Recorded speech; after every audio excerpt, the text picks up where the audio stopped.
Forum Communications, the producer of this fine podcast, has been publishing and supporting local news across the Midwest for over 100 years, and they have named this week Trust Week. It's a week highlighting all that goes into covering local news to ensure we keep your trust. Local news is one of the best ways to stay connected to your community, so during Trust Week, you can get 50% off a new annual subscription to the Forum. Just visit inforum.news/half-off to get this special offer. That's inforum.news/half-off to get 50% off of local news from local reporters.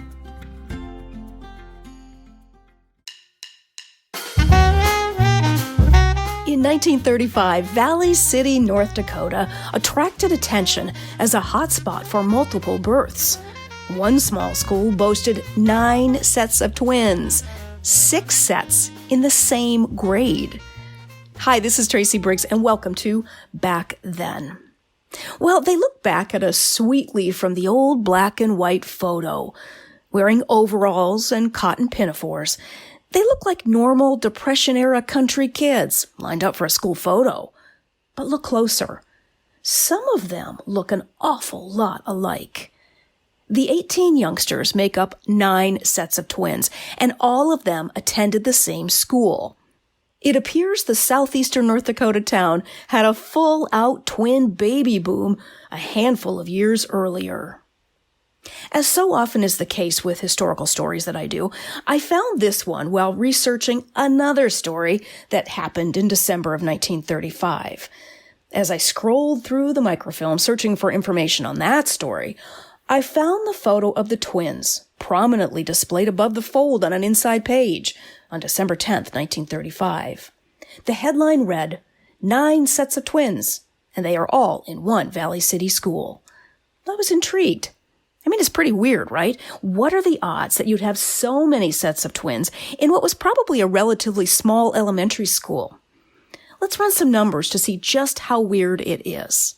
FYI, if you were driving by the Forum the other day and you saw smoke billowing out of the second floor windows, don't worry, it was probably just coming out of my ears as my brain was attempting to do math, which is always a super strenuous affair for me. But I think I got my numbers right. If I didn't, feel free to email me, but just be kind.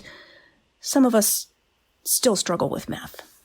Anyway, here are the numbers. According to data from the National Center for Health Statistics, from 1915 to 1980, the twin birth rate in the U.S. was about 2%. So about 1 in 50 babies born was a twin. So the number of twins you see in the photo from Ritchie Elementary in 35 is the same number of twins you might see in a group of about 1,000 people, not in an elementary school with approximately 250 students.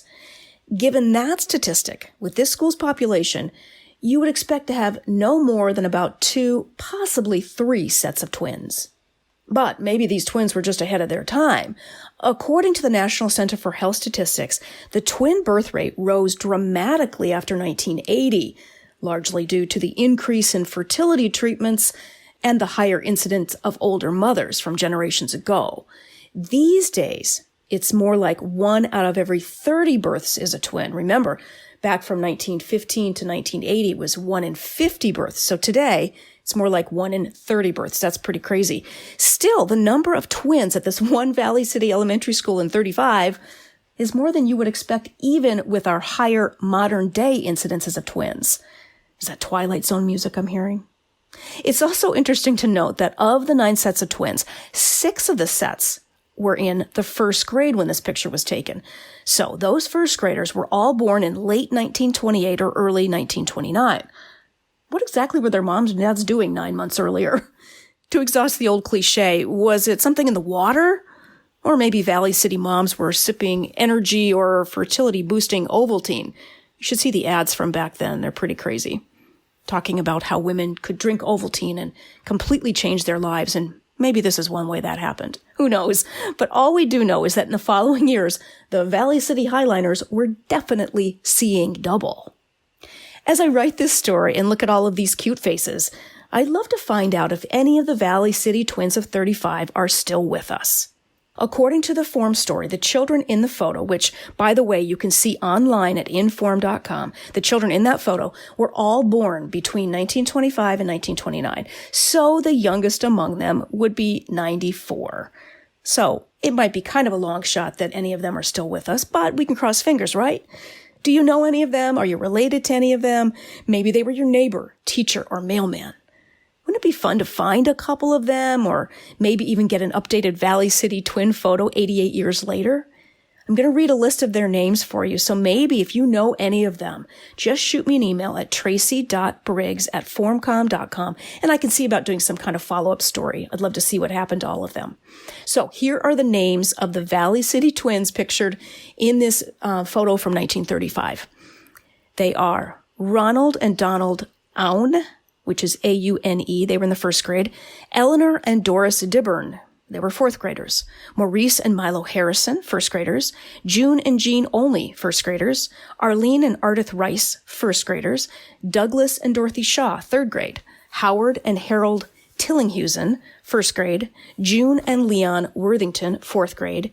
Lee and Lyle Zahn, first grade. Again, if you know any of those names, shoot me an email, tracy.briggs@formcom.com, or send me a picture, and maybe we can even do an updated story on this. Thank you so much for listening to Back Then. I hope you catch us next time.